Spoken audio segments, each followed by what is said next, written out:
Hello dears, welcome to course Asha. हम कर रहे हैं इलेक्ट्रोस्टैटिक्स और आज शीट 1 का डिस्कशन है।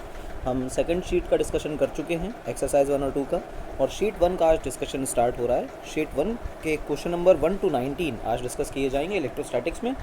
और देखते रहिए, पूरा वीडियो देखिए, पूरा लेक्चर देखिए और सॉल्यूशंस पे गौर करिए। अगर आपने लगा लिया है तो भी देखिए, नहीं लगाया है तो भी देखिए, क्योंकि डाउट्स आपके क्लियर होंगे, थोड़ी सी अप्रोच पता चलेगी सवालों को कैसे देखते हैं, और सुनने से काफ़ी कुछ आता है।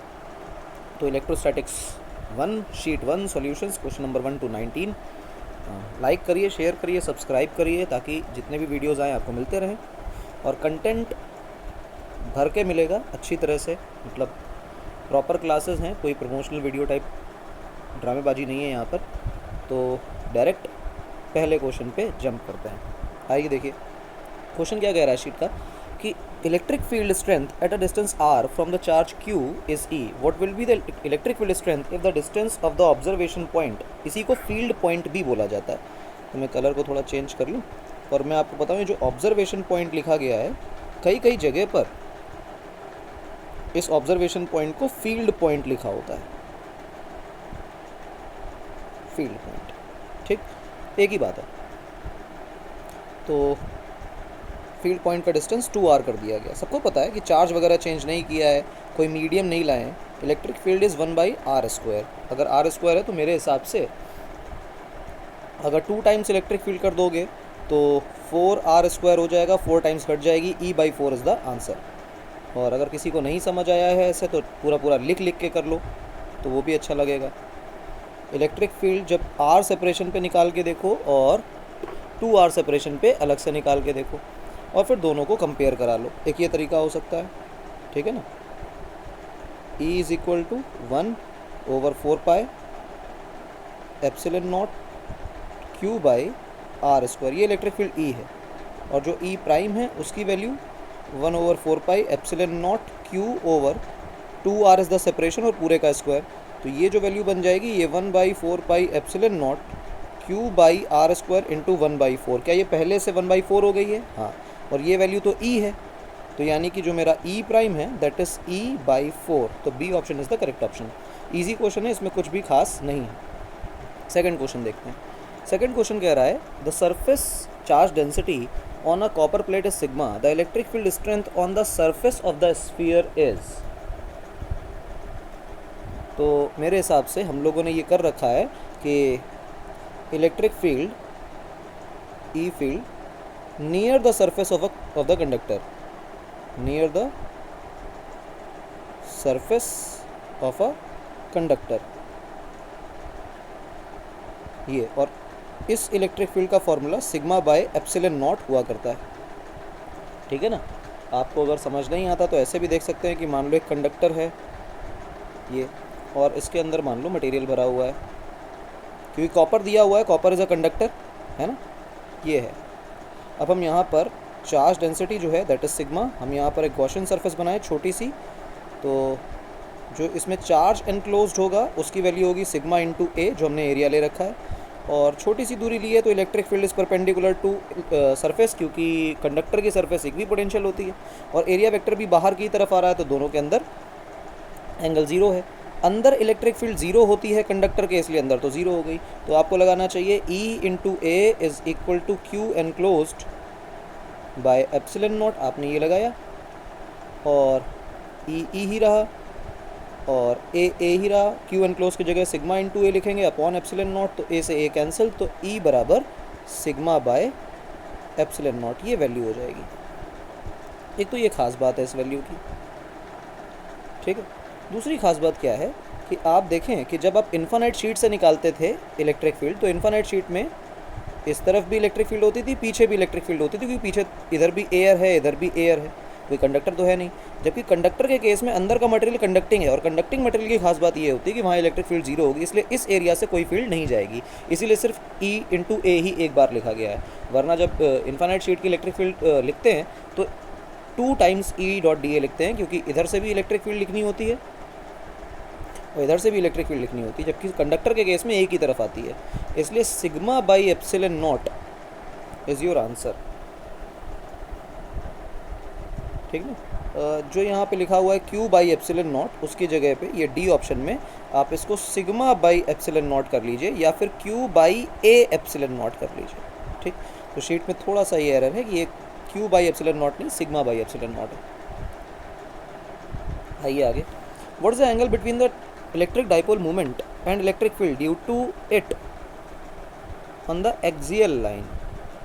डाइपोल मूवमेंट और इलेक्ट्रिक फील्ड की एक्सियल लाइन पर क्या एंगल होता है? देखो भाई, ये नेगेटिव चार्ज है और ये हमारा पॉजिटिव चार्ज है, इनके बीच में ये सेपरेशन जो है बेटा वो r है, और इन दोनों को मिलाने वाली जो लाइन होती है वही हमारी एक्सिस ऑफ द डाइपोल कहलाती है।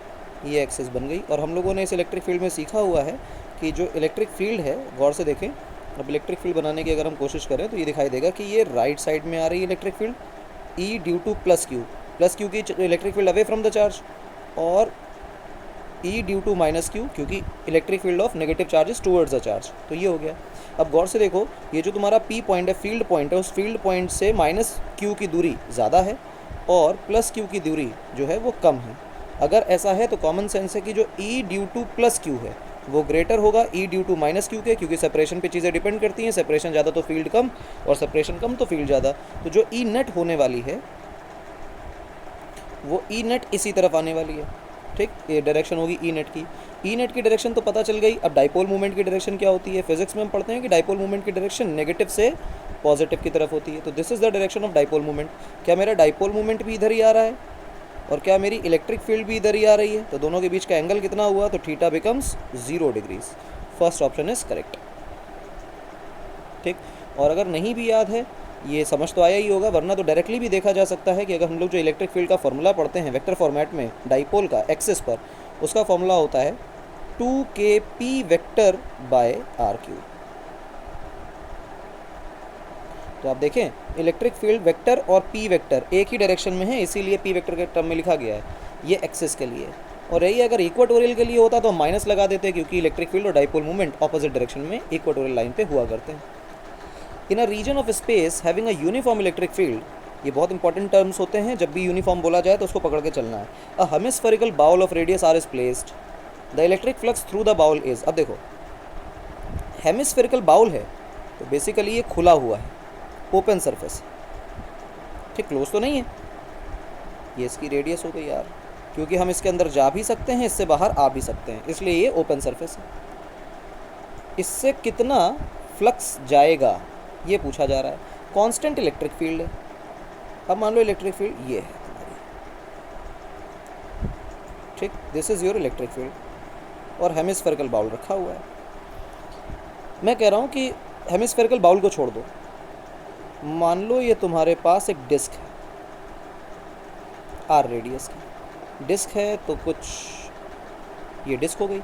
ठीक, अब आपकी इलेक्ट्रिक फील्ड कैसी है? इलेक्ट्रिक फील्ड को ऐसे इमेजिन करो कि ऐसे है इलेक्ट्रिक फील्ड, ये इलेक्ट्रिक फील्ड है। अब इलेक्ट्रिक फील्ड ऊपर है और एरिया वेक्टर भी इसका ऊपर ही है, तो व्हाट इज द फ्लक्स? अब फ्लक्स को देखो तो लिखोगे E into pi are square, यही तो लिखोगे।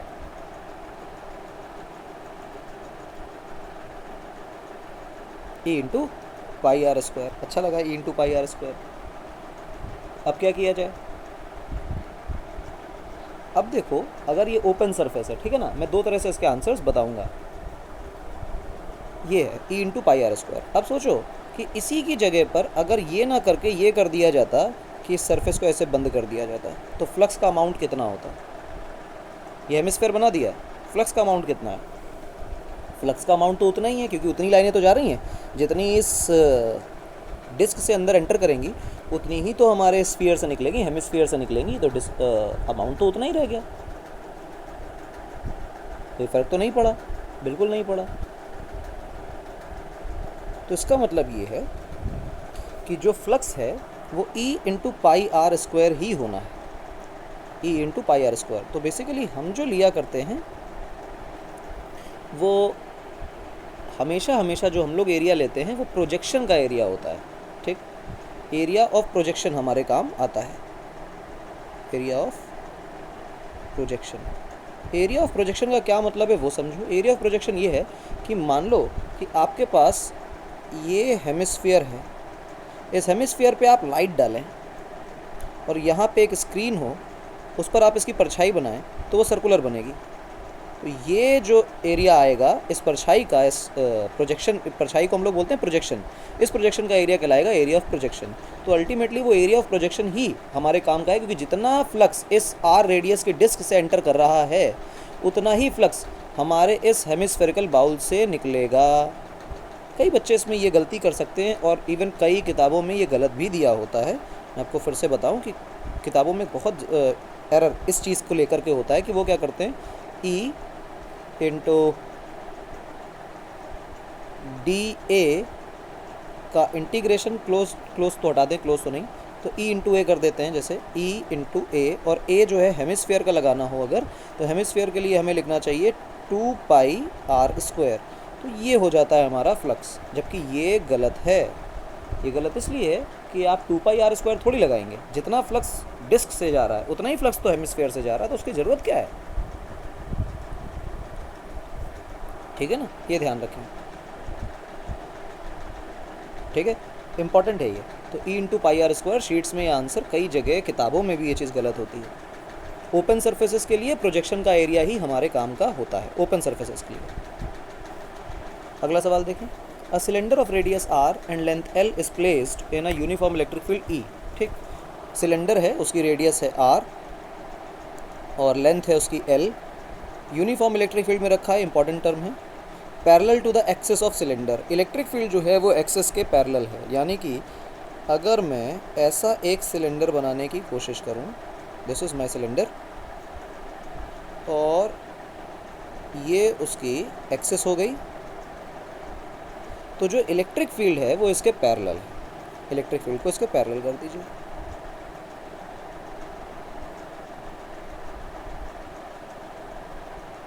ठीक, ये इलेक्ट्रिक फील्ड हो गई। अब आप अगर एरिया वेक्टर लिखना चाहें हमारे इस सबका, तो यू कैन सी जो एरिया वेक्टर है वो बड़ा टेढ़ा मेढ़ा आएगा। कर्व सरफेस का तो ऐसा एरिया वेक्टर बनने वाला है, कर्व सरफेस का तो ये बनेगा। तो बेसिकली कर्व सरफेस से तो जो फ्लक्स है वो तो ज़ीरो हो जाएगा, क्योंकि एरिया वेक्टर और इलेक्ट्रिक फील्ड के बीच में 90 डिग्री का एंगल है। इस जगह का एरिया वेक्टर इधर आने वाला है और इस जगह का एरिया वेक्टर इधर आने वाला है। कोई परेशानी नहीं? आगे देखें क्या कह रहा है सवाल। तब total flux over the curve surface area of the cylinder is, curve surface area से कितना फ्लक्स जाएगा। स्पेसिफिक बात है, बच्चे इसमें भी गलती करते हैं, उसने सिर्फ कर्व सरफेस एरिया से ही पूछा है।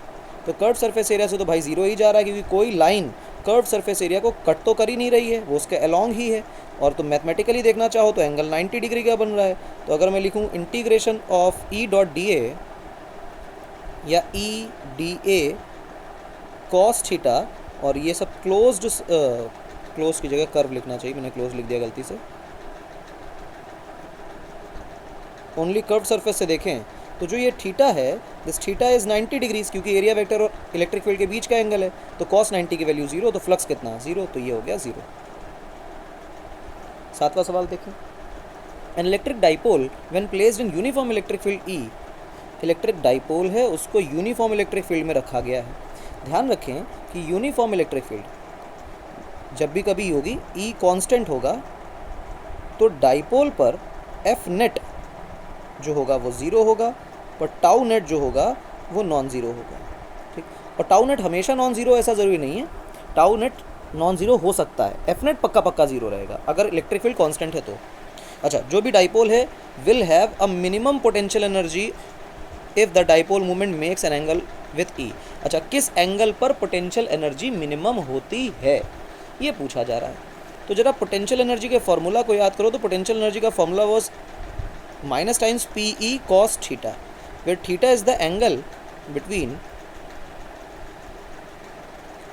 ई vector and P vector, dipole movement और इलेक्ट्रिक फील्ड के बीच का एंगल है। और ये इलेक्ट्रिक पोटेंशियल एनर्जी का फॉर्मूला है, और कह रहा है कि पोटेंशियल एनर्जी कब मिनिमम होगी ये बताइए। मिनिमम कितनी हो सकती है पोटेंशियल एनर्जी? 0। क्लियर है ना, ये तो 0। अच्छा, मिनिमम 0 हो सकती है क्या? सोच कर देखो, पोटेंशियल एनर्जी जो वैल्यू है वो नेगेटिव, पॉजिटिव और 0 तीनों तरह की हो सकती है। ठीक, पोटेंशियल एनर्जीज़ के अंदर जब फोर्स की बात करते हैं तो फोर्स में निगेटिव बताता है डायरेक्शन को, बट पोटेंशियल एनर्जीज है स्केलर नंबर और स्केलर क्वांटिटी है। तो इसका मतलब ये है कि जब भी कभी हम पोटेंशियल एनर्जी डिफाइन करेंगे तो पोटेंशियल एनर्जी पॉजिटिव भी आ सकती है, पोटेंशियल एनर्जी नेगेटिव भी आ सकती है और पोटेंशियल एनर्जी ज़ीरो भी आ सकती है। तो गौर से देखो, positive is a bigger number, zero is smaller number and negative is smallest. तो इसका मतलब जब भी कभी हमारी मैग्नीट्यूड में potential energy maximum but negative हो जाएगी तब पोटेंशियल एनर्जी मिनिमम होगी। You magnitude is maximum but you is negative, ये वो केस है जब पोटेंशियल एनर्जी मिनिमम होगी। तो भैया देखो क्या केस है, माइनस टाइम्स पी ई और कॉस थीटा, अगर इस कॉस थीटा की वैल्यू 1 हो जाए प्लस का 1, तो बेसिकली जो टोटल पोटेंशियल एनर्जी बनेगी वो बनेगी माइनस पी ई, और मैग्नीट्यूड तो मैक्सिमम माइनस पी ई हो सकता है क्योंकि कॉस थीटा की मैक्सिमम वैल्यू प्लस 1 हो सकती है। तो मैग्नीट्यूड तो पी ई ही मैक्सिमम है और नेगेटिव साइन का मतलब कि टोटल पोटेंशियल एनर्जी नेगेटिव हो गई। तो यही मेरा क्या आ गया, यू मिनिमम। यू मिनिमम का मतलब माइनस पी ई, और ये माइनस पी ई कब आया है, जब कॉस थीटा प्लस 1 है। अब कॉस थीटा प्लस 1 का मतलब थीटा बराबर क्या होगा, 0 डिग्रीज। 0 डिग्रीज पर ऐसा होगा। तो मिनिमम पोटेंशियल एनर्जी कब मिलेगी, जब एंगल उन दोनों के बीच में कितना होगा, 0। दिमाग में रखना कि सबसे पहला थॉट जो दिमाग में आएगा वो आएगा ज़ीरो का, ज़ीरो पोटेंशियल एनर्जी का, कि पोटेंशियल एनर्जी 0 पर मिनिमम होती है। नहीं, पोटेंशियल एनर्जी स्केलर क्वांटिटी है, नेगेटिव पॉजिटिव ज़ीरो तीनों तरह के वैल्यूज़ अचीव कर सकती है। तो नेगेटिव स्मॉलेस्ट है, ठीक। ये वेक्टर क्वांटिटी नहीं है कि नेगेटिव जो है वो डायरेक्शन बता रही है। It really suggest about the value of potential energy. At the center of a cubical box, charge Q is placed. ठीक, क्यूब के बीच में रखा हुआ है। The value of total flux that is coming out a wall is, a wall बहुत important है, एक wall से कितना फ्लक्स आ रहा है। तो सबसे पहले तो एक क्यूब बना लीजिए, ये हमारा क्यूब बनकर तैयार हो गया। अब जो क्यूब बनकर तैयार हुआ है इसमें आपको जो अपना चार्ज है वो कहाँ रखना है, वो चार्ज को हमें रखना है इसके सेंटर पर। चलो सेंटर पर रख दें चार्ज।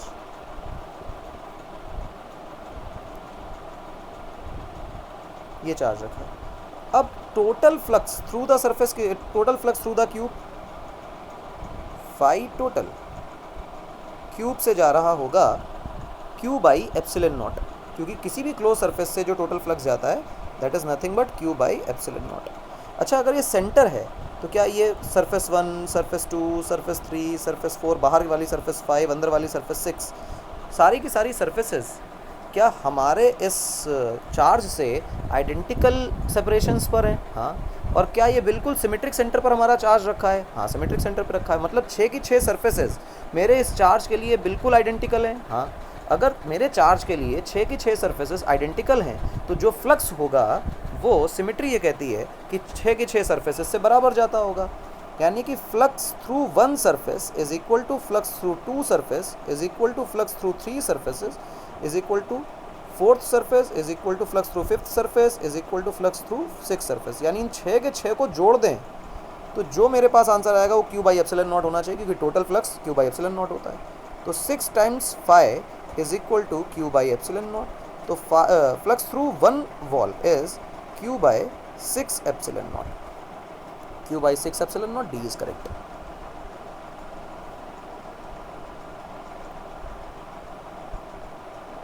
अच्छा नीचे है, सॉरी, ये है भाई चार्ज। ठीक, ले लो भाई इसको, क्वेश्चन को। 8 नंबर क्या कह रहा है? If a charge is moved against the coulomb force of an electric field, against the coulomb force important है।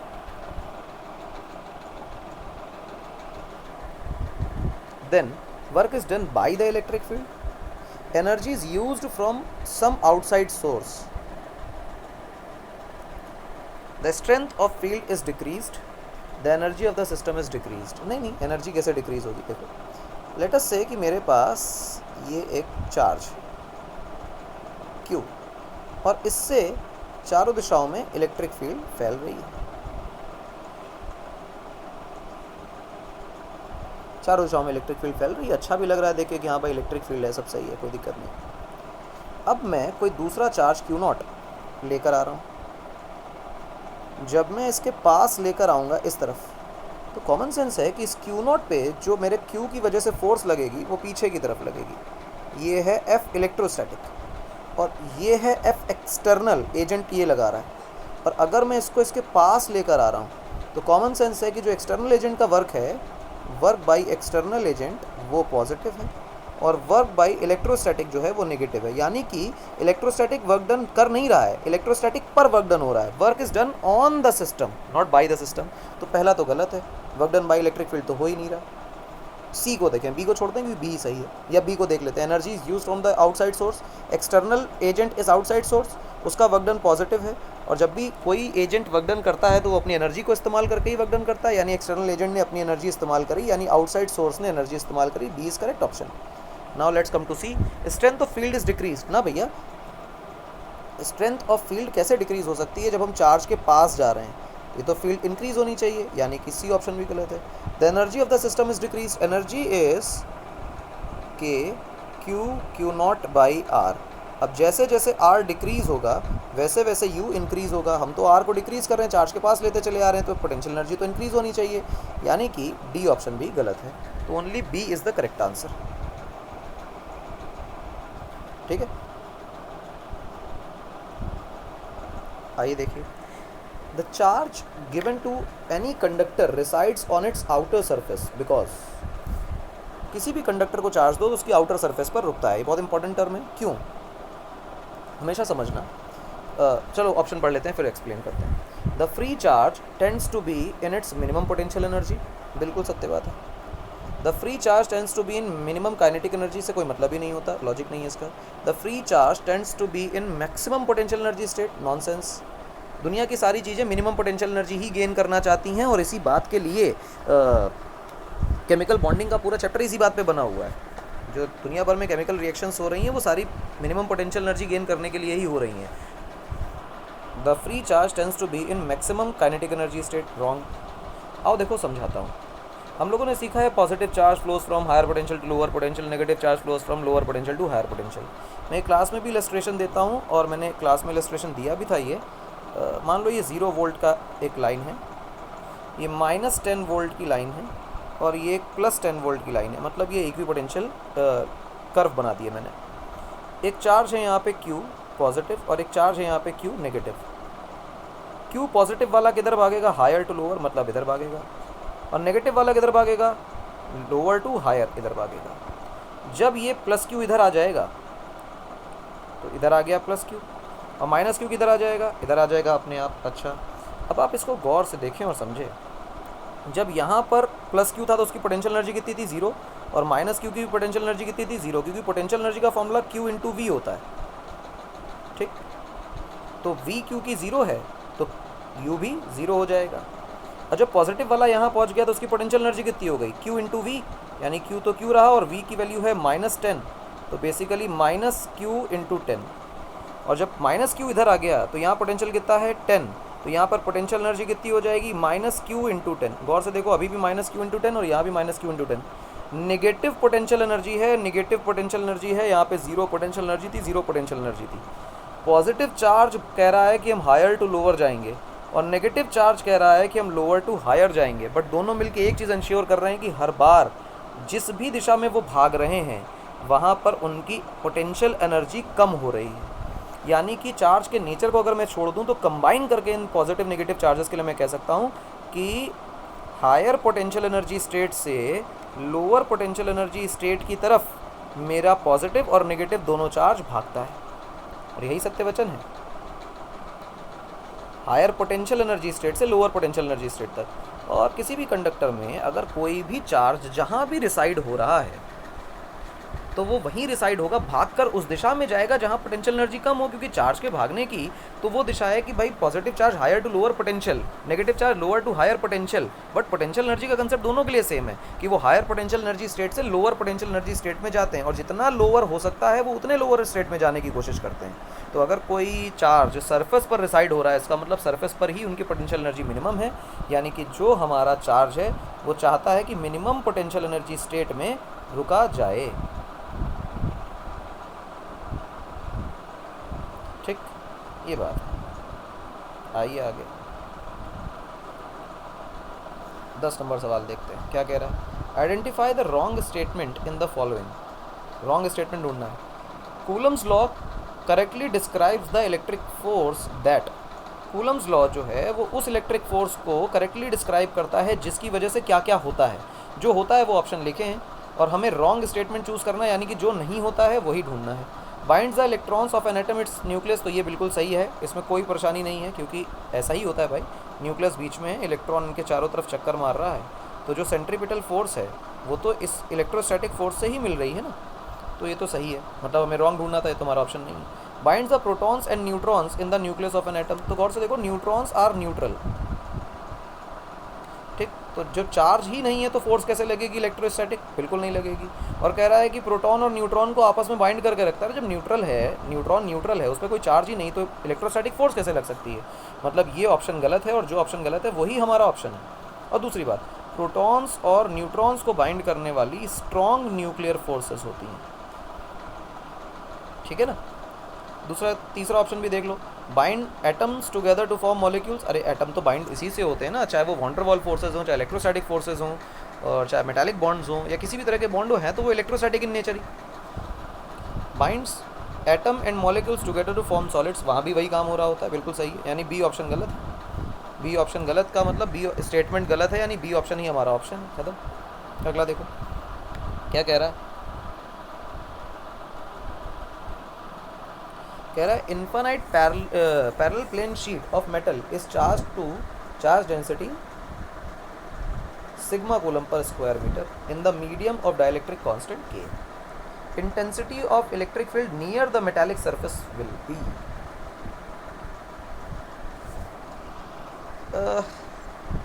थोड़ी सी बात बताता हूँ। ये एक इन्फानाइट शीट है, ये भी एक इन्फानाइट शीट है, और ये इन्फानाइट होंगी तभी जब इनके बीच का जो सेपरेशन d है ये इनके डायमेंशन से बहुत छोटा हो, मतलब इन शीट्स के डायमेंशन से बहुत छोटा हो। और ये मैंने पैरेलल शीट्स बनाई हैं, फोकस करना कि मैंने पैरेलल बनाया है। लॉजिक क्लियर है पैरेलल का। हाँ, अगर इस पे चार्ज डेंसिटी दी हुई है सिग्मा और इस पे भी चार्ज डेंसिटी दी हुई है सिग्मा, अच्छा, और इनके बीच में एक मटेरियल भरा हुआ है। मटेरियल कैसा भरा हुआ है, जिसको हम डाइलेक्ट्रिक बोला करते हैं। इस डाइलेक्ट्रिक की बहुत डिटेल जो डिस्कशन होता है ना, वो बेटा आएगा तब जब हम लोग कैपेसिटर वाला नेक्स्ट चैप्टर पढ़ रहे होंगे। ये डाइलेक्ट्रिक भर दिया, और डाइलेक्ट्रिक जो कांस्टेंट है वो हमारा डाइलेक्ट्रिक कांस्टेंट जो है वो के, ये के भर दिया डाइलेक्ट्रिक कांस्टेंट। कलर चेंज कर लेता हूँ, ये भर दिया। अब इस वाली चार्ज की वजह से इधर जो फील्ड होगी वो इस तरफ होगी, that would B sigma bye 2 epsilon not. इधर जो होगी वो होगी सिग्मा बाय 2 एप्सिलॉन नॉट। इधर जो होगी इसकी वजह से सिग्मा बाय 2 एप्सिलॉन नॉट, और जो इधर होगी वो होगी सिग्मा बाय 2 एप्सिलॉन नॉट, ठीक। ये दो शीट्स की बात हो रही है, ध्यान रखना। देखो गौर से, इस वाले की वजह से शीट 2, इसको 1 नाम देते हैं, इसको 2 नाम देते हैं। 2 की वजह से इधर सिग्मा बाई 2 एप्सिलॉन नॉट, और 1 की वजह से इधर सिग्मा बाई 2 एप्सिलॉन नॉट। तो आप देखो बीच के रीजन में तो 0 हो गई फील्ड, इधर के रीजन में सिग्मा बाई एप्सिलॉन नॉट हो गई क्योंकि आधा आधा जुड़ेगा पूरा हो जाएगा, और इधर के रीजन में भी सिग्मा बाई एप्सिलॉन नॉट हो गई। डाइलेक्ट्रिक कांस्टेंट क्योंकि के मैंने डाल रखा है तो बीच के रीजन में तो कहानी 0 ही हो गई। अच्छा, इधर उधर डाइलेक्ट्रिक नहीं तो कोई फ़र्क भी नहीं पड़ता है। ये वो है जब 2 पैरेलल प्लेन शीट्स लगाई जाएं, ठीक। ये 2 पैरेलल प्लेन शीट्स की बात है। इधर उधर मिला करके सिग्मा बाई एप्सिलॉन नॉट हो गई, और बीच में 0 हो गई क्योंकि कैंसिल आउट हो गई फील्ड्स, ठीक ना। और एप्सिलॉन नॉट की जगह के का मल्टीप्लिकेशन और कर लो तब भी 0 ही आना है, तो उसमें कोई फ़र्क नहीं पड़ेगा। ये तब है जब हमारे पास 2 पैरेलल प्लेट शीट्स हैं। सवाल में थोड़ी सी गंदगी की गई है, और वो गंदगी ये की गई है कि पैरेलल प्लेन शीट शब्द बोला गया है, जिससे ये फीलिंग आती है जो मैंने आपको एक्सप्लेन किया अभी अभी, ठीक। इससे सीधी सीधी फीलिंग ये आती है कि हाँ भाई 2 पैरेलल प्लेट शीट्स होंगी, लेकिन इसने पैरेलल प्लेट शीट्स जो हैं वो 2 नहीं बोली हैं, 1 बोली है, an infinite parallel plane sheet. तो पैरेलल बोलने का कोई लॉजिक ही नहीं रहा, ये पैरेलल बोल के उन्होंने बुद्धू बनाने की कोशिश करी है, ठीक है ना। तो बेसिकली यहाँ पे 2 शीट्स नहीं है, तो पहली नज़र में जो मैंने पूरा सॉल्व कर दिया, तो पहली नज़र में बच्चों को यही आता है कि 2 शीट्स हैं और इस तरह से सॉल्व करके, क्योंकि क्लास में ये एक स्टैंडर्ड इलस्ट्रेशन है और क्लास में हम लोग ये इलस्ट्रेशन लिया करते हैं, बच्चों को पढ़ाते हैं, बच्चे कर भी लेते हैं आसानी से। लेकिन ये कंसेप्शन कि ये हम लोग इससे एक्सट्रैक्ट कर लें ये इन्फॉर्मेशन से, तो ये गलत हो जाएगा, ये नहीं करना है। रियलिटी तो वो है कि उन्होंने एक शीट बोली है और एक शीट जो है उसके आसपास में मुझे इलेक्ट्रिक फील्ड निकालनी है, और कह रहा है कि जो डाइलेक्ट्रिक कांस्टेंट, मैंने यहाँ पे चार्ज ऐसे लिख दिया है, मान लो इस तरह से, इस पर जो चार्ज है वो sigma coulomb per metre square है। This is a charge density on the sheet, और ये कह रहा है कि इसके आजू बाजू में यहाँ पर सब जो मटेरियल भरा हुआ है डाइलेक्ट्रिक कांस्टेंट के का, मैंने ये भर दिया, और ये कहा कि जो डाइलेक्ट्रिक कांस्टेंट है वो के है। अब इसकी जो इलेक्ट्रिक फील्ड होती है वो इलेक्ट्रिक फील्ड होती है सिग्मा बाय 2 एप्सिलॉन नॉट। ठीक, ये कब होती है इलेक्ट्रिक फील्ड? जब कोई मटेरियल ना हो। जब कोई मटेरियल आ जाए तो क्या डाइलेक्ट्रिक कांस्टेंट से डिवाइड कर देते हैं? हाँ, sigma by 2 epsilon not times के, ये हो गई हमारी इलेक्ट्रिक फील्ड। उन्होंने सिंगल शीट से पूछा था इस सवाल के अंदर, बस यही धोखा है, इसके अलावा सवाल में कोई डिफ़िकल्टी है ही नहीं है सच, है ना, तो परेशान होने वाला सवाल नहीं है। लेकिन हाँ, ये एक परेशानी है, सिग्मा बाई 2 एप्सिलॉन नॉट के सी इज़ द करेक्ट ऑप्शन। ठीक, तो मैंने आपको पूरा वो ड्रामेबाजी करके भी बताई, क्योंकि ये लगे कि हाँ भाई फलाना फलाना गलती हो सकती है, जैसा आप सोच सकते हो वो मैं करके बता रहा हूँ। In a medium of dielectric constant K, ठीक, the electric field is E. If epsilon naught is the permittivity of free space, the electric displacement vector is. ये आप में से किसी को नहीं आया होगा, मैंने क्लास में ये इलेक्ट्रिक डिस्प्लेसमेंट वेक्टर जो है इसको एक्सप्लेन नहीं किया है, तो मैं आपको समझाता हूँ कि what is electric displacement vector.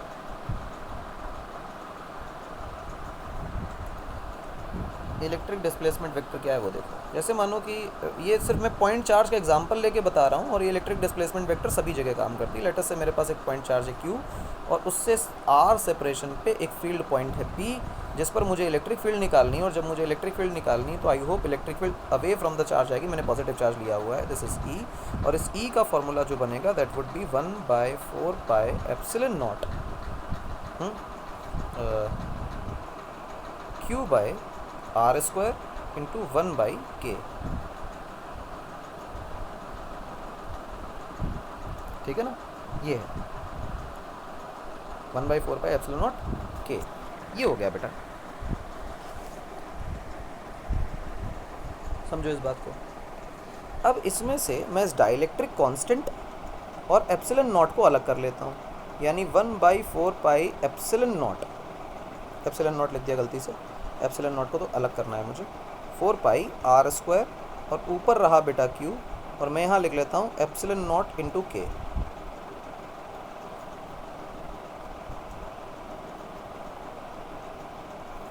One by epsilon not into के, पेन नहीं चल रहा था इस जगह पे, ये हो गया। अब इसमें ये इलेक्ट्रिक फील्ड वेक्टर, रियलिटी ये है कि जो ये हिस्सा बचता है जो कि चार्ज और सिमेट्री को बताता है, स्पेशल सिमेट्री को बताता है, वो इलेक्ट्रिक डिस्प्लेसमेंट वेक्टर होता है। This is electric displacement vector. तो आप D की वैल्यू को क्या लिखेंगे? आप लिखेंगे एप्सिलॉन नॉट टाइम्स के इंटू ई, और वेक्टर लगाना है, you should apply vector.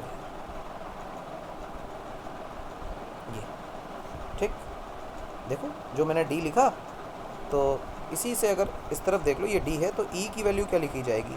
D by epsilon not times के, तो बस उसको ऊपर भेज दो, ये बन गया जो हमारे सामने अभी लिखा हुआ है ये। ठीक है, तो आई होप आसान है, आसान है। अब तुम इस सवाल को जैसे मैंने पॉइंट चार्ज से एक्सप्लेन कर दिया इस पूरी चीज़ को, ये इलेक्ट्रिक डिस्प्लेसमेंट वेक्टर डिफाइन ही इस तरह किया गया जैसे मैंने आपको करके बताया।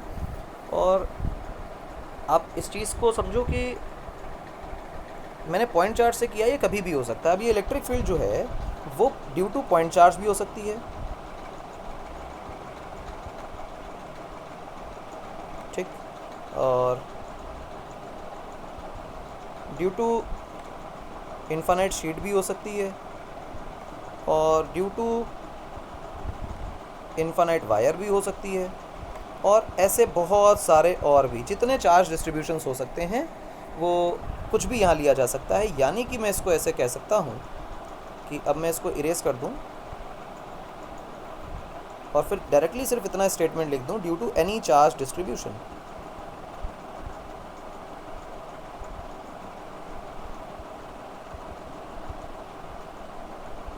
ठीक, ये होता है हमारा इलेक्ट्रिक डिस्प्लेसमेंट वेक्टर।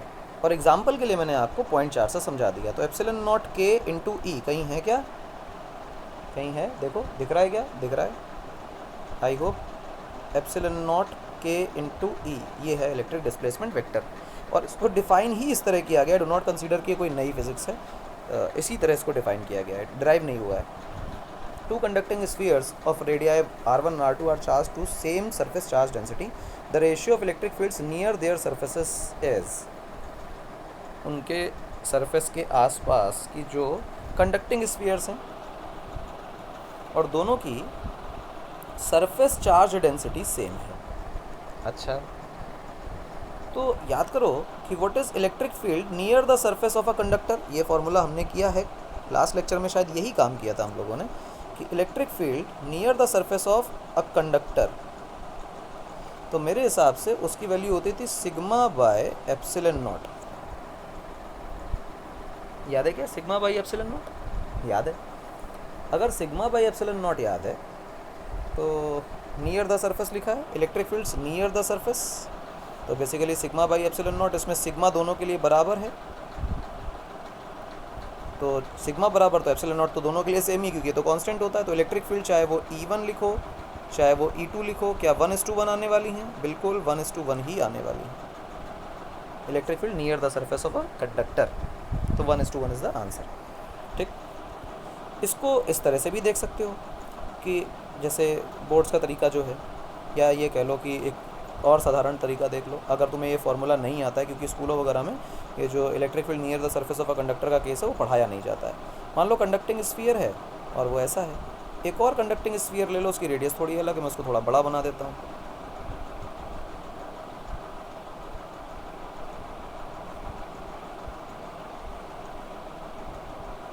ठीक, कंडक्टर है, पूरा भर दिया। कह रहा है कि जो सिग्मा है वो दोनों का बराबर है। तो मैंने कहा ठीक है, सिग्मा दोनों का बराबर, इसकी रेडियस r1 मान लो, इसकी रेडियस क्योंकि दी हुई है r2, और इस पर जो है वो भी सिग्मा है और इस पर जो है वो भी सिग्मा है। तो मेरे हिसाब से जो टोटल चार्ज आया होगा इसमें Q1, वो रहा होगा सिग्मा इंटू 4 पाई r1 स्क्वायर, और इस पर जो चार्ज आया होगा Q2, उसकी वैल्यू होगी सिग्मा इंटू 4 पाई r2 स्क्वायर। सरफेस पर जो इलेक्ट्रिक फील्ड होती है उसका फॉर्मूला हम सीख चुके हैं इस बात को, कंडक्टिंग स्फीयर के सरफेस पे electric field that is KQ by r square. तो जो E1 की जो वैल्यू होगी उसकी जगह हम लिख सकते हैं K इंटू Q1, यानी कि sigma into 4 pi into r1 का स्क्वायर अपॉन r1 का square, KQ by r square. और इलेक्ट्रिक फील्ड 2 की जो वैल्यू होगी उसकी वैल्यू होगी K इंटू सिग्मा इंटू 4 पाई r2 का स्क्वायर, ये चार्ज हो गया टोटल, अपॉन r2 का स्क्वायर। देखो ये कट गए, ये और ये कट गए, तो रेडियस पे डिपेंड ही नहीं किया, और बाकी सारी क्वांटिटीज़ तो बराबर ही हैं। तो E1:E2 कितना हुआ? तो 1:1 हुआ। वही आंसर हमने यहाँ लिखा हुआ है, गौर से देखो। E1:E2, E1 divided by E2 is 1 divided by 1।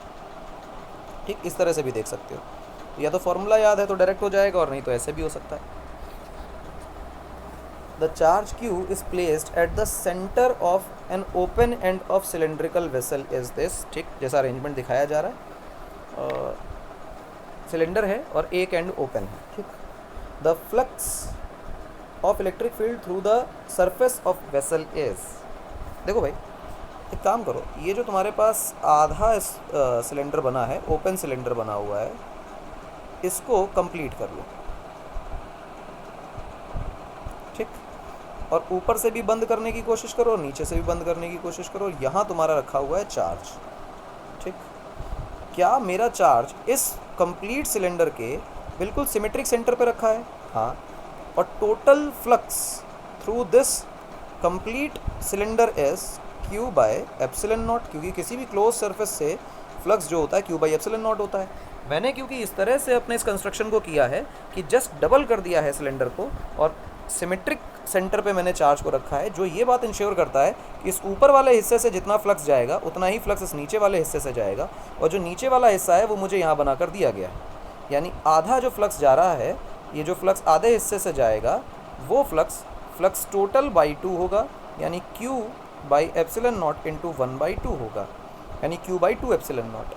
Q by 2 epsilon not, C is the correct option.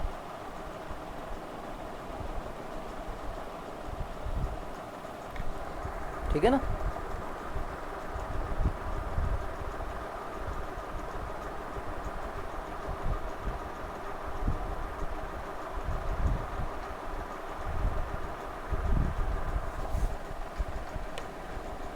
Q by 2 epsilon not, कोई परेशानी बिल्कुल नहीं। हाँ, ये ज़रूर हो सकता है, ध्यान रखें कि ये ओपन है, ओपन है।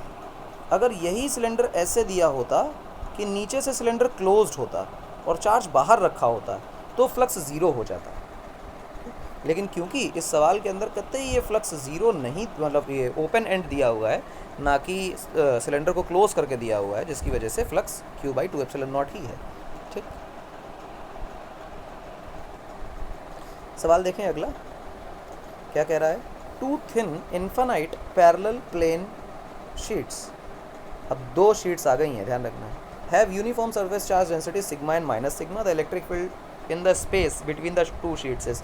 अब वही कहानी है जो हमने अभी करी थी, दो शीट्स बनाई थी, और ज़ीरो आंसर नहीं आएगा क्योंकि एक की जो इलेक्ट्रिक चार्ज डेंसिटी है वो सिग्मा है, और दूसरे की जो इलेक्ट्रिक चार्ज डेंसिटी है वो माइनस सिग्मा है। अब देखो इसमें जो दिया हुआ है वो सिग्मा और सिग्मा नहीं, प्लस सिग्मा माइनस सिग्मा दिया हुआ है। दिस इज़ इम्पॉर्टेंट, है ना। Nature of the charge is very important, क्योंकि उससे इलेक्ट्रिक फील्ड की डायरेक्शन बदल जाती है, और फिर जो इलेक्ट्रिक फील्ड कैंसिल होनी है वो ऐड हो जाएंगी, तो इसलिए कहानी बदल जाएगी। ये माइनस,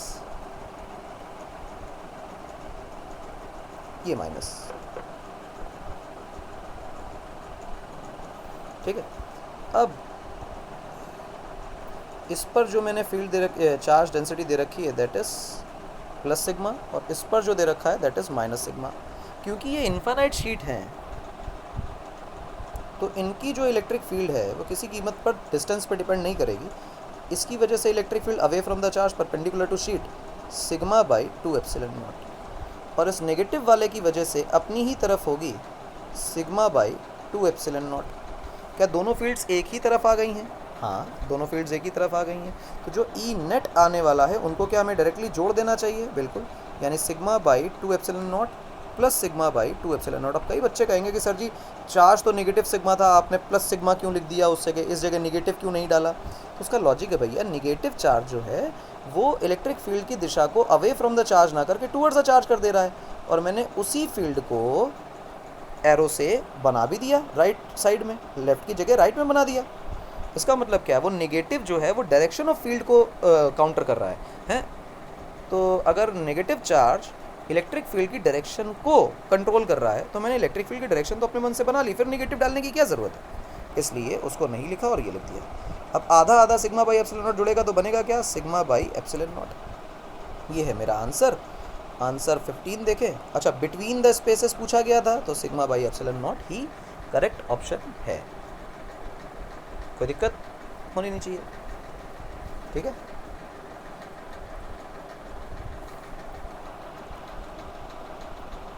आगे बढ़ जाते हैं। E versus R curve of an infinite linear charge distribution will be. अब देखें, इन्फानाइट वायर की इलेक्ट्रिक फील्ड का फॉर्मूला होता है 2k लैम्डा बाई R या 2k लैम्डा बाई D, जो भी लिख लो, ये इलेक्ट्रिक फील्ड है। और इस R को मैं ज़रा छोटा कर लूँ, 2k lambda by R।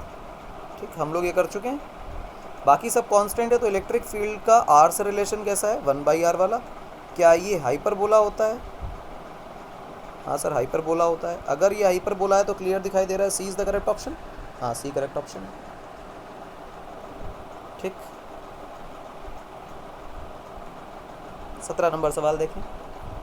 If a dipole of dipole moment P is placed in a uniform electric field E, then the torque acting on it is given by। तो टॉर्क का सिंपल फार्मूला है, इसमें कोई चमत्कार नहीं है, तो सीधा रटा रटाया क्वेश्चन है that P cross E is the torque that is PE sin theta. अब देखो क्या लिखा हुआ है, टॉर्क बराबर P cross E and B is the correct option. ठीक, तो इसमें कोई परेशान होने की बात नहीं है, सिंपल फार्मूला है और हम टॉर्क के सवालों को प्रूफ भी कर चुके हैं। खैर 18 नंबर सवाल देखिए। A charge q is enclosed by a Gaussian spherical surface of radius r. If the radius is doubled, then the outward flux will remain same.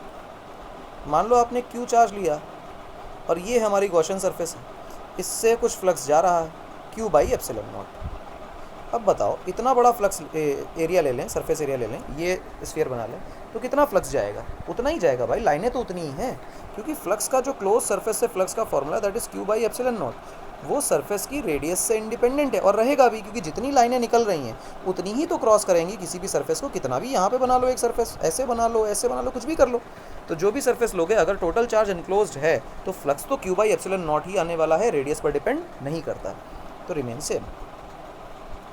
20 number देखो, two charges are at a distance d apart.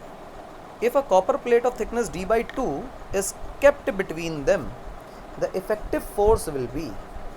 अब दो charges हैं, उनके बीच में copper plate रख दी गई है thickness d by 2 की, इसी जगह पे कॉपर प्लेट है। कॉपर प्लेट का मतलब है कि ये कंडक्टिंग मटेरियल है, ये कंडक्टर है। एक सवाल आता है कंडक्टर का और एक सवाल आता है डाइलेक्ट्रिक का। जब डाइलेक्ट्रिक आता है तो डाइलेक्ट्रिक के केस में सवाल को लगाने का तरीका बिल्कुल बदल जाता है, और जब कंडक्टर आता है तो कंडक्टर में सवाल के लगाने का तरीका बदल जाता है, क्योंकि हम ये जानते हैं कि dielectric constant for a conducting material is infinite. ये कैसे पता सर आपको? ऐसे पता है कि F vacuum divided by F medium is dielectric constant. ठीक, इसमें से F को हम कैसे लिख सकते हैं? F को लिख सकते हैं Q into E in vacuum divided by Q into E in medium is dielectric constant. ये कट गया। अगर ये मीडियम कंडक्टिंग है तो ई मीडियम कितना हो जाएगा? वो हो जाएगा 0। अगर ई मीडियम 0 हो गया तो K बिकम्स इनफाइनाइट। इसलिए किसी भी कंडक्टर का जो डाइलेक्ट्रिक कांस्टेंट है वो इनफाइनाइट होता है। अब तुम फोर्स के फॉर्मूले को अप्लाई करो। फोर्स का फॉर्मूला है KQ by R square into 1 by K। अब ये जो K आ गया, अगर ये बन गया इनफाइनाइट तो फोर्स कितनी हो गई? 0, और फोर्स हो गई 0, तो मेरा आंसर कितना आया? 0। ठीक, लेकिन ध्यान रखना कि यही सवाल जब कंडक्टर ना दे करके इंसुलेटर डाइलेक्ट्रिक दे देगा तो डाइलेक्ट्रिक के केस में हम सीधा ये फॉर्मूला अप्लाई नहीं करेंगे। इसका जो कंसेप्ट है वो बिल्कुल अलग होता है। KQ by R square 1 by dielectric constant, ये फॉर्मूला तब है जब या तो पूरे में डाइलेक्ट्रिक भरा हो, यानी एक चार्ज Q1 यहाँ है, एक चार्ज Q2 यहाँ है, और इनके बीच में जो स्पेस है उसमें पूरे में डाइलेक्ट्रिक भरा है, तब ये फॉर्मूला काम करता है। डू नॉट कंसीडर कि ये फॉर्मूला तब काम कर रहा है कि जब सिर्फ आधे में डाइलेक्ट्रिक भरा है और आधे में नहीं भरा है। ऐसा काम नहीं होता है, ठीक है ना। फॉर्मूला तब लगेगा जब ये पूरे में भरा हो। अगर आधे में भरा है डाइलेक्ट्रिक, आधे में नहीं भरा है, तो इसका मेथड कुछ और होता है। वो मेथड क्या होता है वो हम जब ये सवाल आएगा, ऐसा एक सवाल अपनी शीट में है जिसमें आधे में डाइलेक्ट्रिक भरा है, आधे में नहीं भरा है, तो वो करेंगे। फिलहाल इन कंडक्टर के केस में क्या है, क्योंकि डाइलेक्ट्रिक कांस्टेंट इनफाइनाइट हो जाता है, जिसकी वजह से फोर्स का एक फैक्टर अगर 0 हो गया तो टोटल फोर्स को 0 कर देता है, क्योंकि K को नीचे आना है। तो जब भी कभी आपको कंडक्टर मिल जाए, पूरे में भरा हो या आधे में भरा हो, 1/4 में भरा हो, कहीं भी कंडक्टर रखा है तो electric field becomes 0, hence the force becomes 0। लेकिन अगर डाइलेक्ट्रिक रखा है तो डाइलेक्ट्रिक में सवाल को लगाने का तरीका बदल जाएगा। ये आपको ज़रूर आना चाहिए, ठीक है ना। और ये एक इम्पॉर्टेंट बात, क्योंकि पेपरों में भी पूछी जाती है कि किसी कंडक्टर का डाइलेक्ट्रिक कांस्टेंट कितना होता है, तो आपको पता होना चाहिए कंडक्टर का डाइलेक्ट्रिक कांस्टेंट जो है वो इनफाइनाइट है, ये याद होना चाहिए, ठीक। तो आई होप आज के लिए 20 सवाल हम लोगों ने किए, और 19 लिखे थे मैंने, 19 क्वेश्चंस लिखे थे, और इसमें तो मैंने 20 लगा रखे थे। कोई दिक्कत नहीं है, 20 सवाल कर लिए, एक्स्ट्रा ही कर लिया। अब इसके बाद जो सवाल हमारे आएंगे उन सवालों में शायद इसके बाद ही एक सवाल आएगा नेक्स्ट डिस्कशन में, जिसमें डाइलेक्ट्रिक रखा होगा आधे में, तो वो सवाल कैसे लगता है वो तरीका मैं आपको सिखाऊंगा। फ़िलहाल के लिए तो इतना मान लो कि जो लगाया है that is more than sufficient, और 20 सवाल के बाद अगले 20 सवाल हम लोग कल करेंगे, ठीक है ना। तो 20 सवाल का डिस्कशन कल मिलेगा। आज के आज इसको देख के निपटा दीजिए, ख़त्म कर दीजिए, और बस मिलते हैं कल। धन्यवाद।